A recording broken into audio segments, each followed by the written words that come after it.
Хөгжөөнтэй тоожууд 2 өдөш болсон явдал. Хагас сайны орой улаан болонд кино гарав. Улаан болон гэдэг маань сумын улаан болно шүү дээ. Тийм болохоор сургуулийн байр хүртэл овоо зайтай байдаг. Цэдэн бид хоёрыг киноноос гараад хамгийн түрүүнд гарсан юм. Яагаад вэ гэвэл механикчийн зургийг зөөн оруулж өгсөний хүчинд улсуудын сүлжээр мөнгөгүй оруулсан тул бид хоёр үүдэнд зогссон. Харж явтал гинэт цэдэн зогсож. Хөш. Баатара. Би чамд нэг юм хэлье. Тэгхүү. Ёстой гоё юм гэж. Юу вэ? Хоёулаа нөхдийнхөө чанарыг тань. Тэгхүү. Яаж? Яах юу байх вэ? Би чамд зааж өгнө. Гээд цэдэн ажигчгүй ярих нь. Хоёулаа өгсөн юм шиг унтаж орхив. Тэдний яг зам дээр хичнээн оролцсон ч битгий өдлөөрэй. Яг л өгсөн юм шиг агаарай заа юу.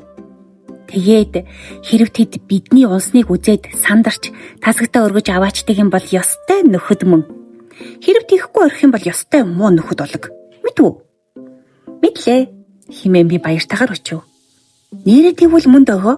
Ингээд л нөхдийн чанарыг мэдэж орхих юм бол гоё.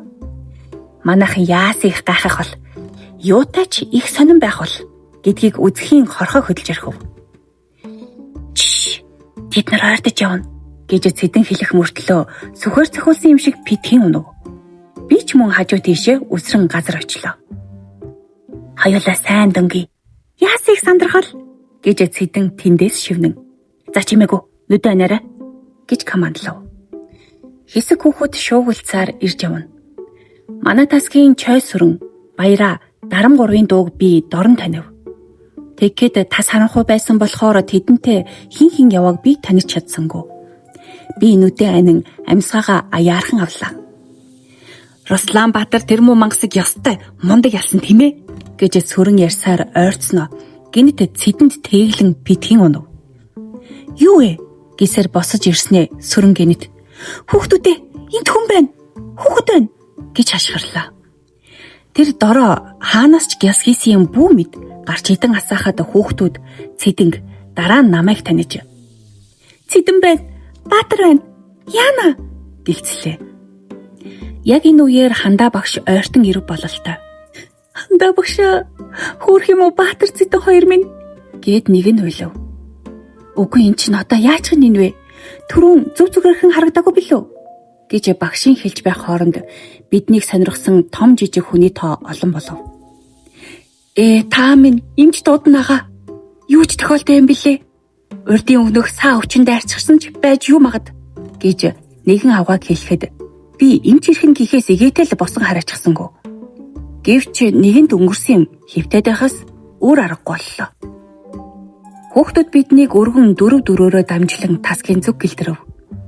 Миний ичиж зовсон гэдэг тоймгүй. Ямар ч өвчин тохиолдогоо байж сайн нөхдийгөө ингэж зовоож явах нь муу мухаяа. Удсангүй тасагтаа ирэхэд захирал багш хүртэл ирээд миний цээжин дээр чихээ тавьж чагнаж үзснэ.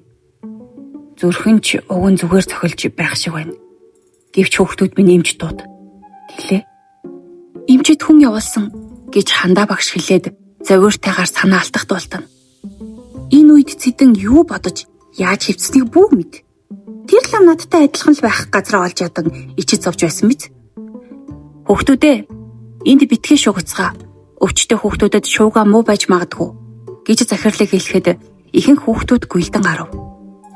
Анир тайван болохоор би сэмээрхэн өрөөснүүдээ харвал цэдэн өрөөснүүдээр намайг харж байв. Яг энэ цэцүү миний хажууж жижигүрсэн жаал.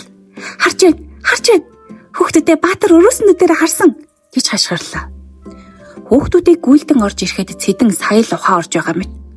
Ёо. Би хаана байна? Гисээр өндөв. Би ч мөн тэгэж өндөлөө. Яг энэ үеэр эмчийг алга байна гэж хүүхдүүд хэлж ирээгүй бол юу болох байсан бол? Жаалуудыг унтсан хойно би цэдэнд чамаас л оллоо. Зүгээр байсан багшаа дүхтэй сандраагаад гэхэд эмч хөдөө явчихсан байсан да оноч. Хэрв тэгээгүй бол нэрээ муухай юм боллоо шүү. Ялангүй юмнаас их хэрэг үүсдэг юм байна гэж цэдэн гимшингүү хэлв.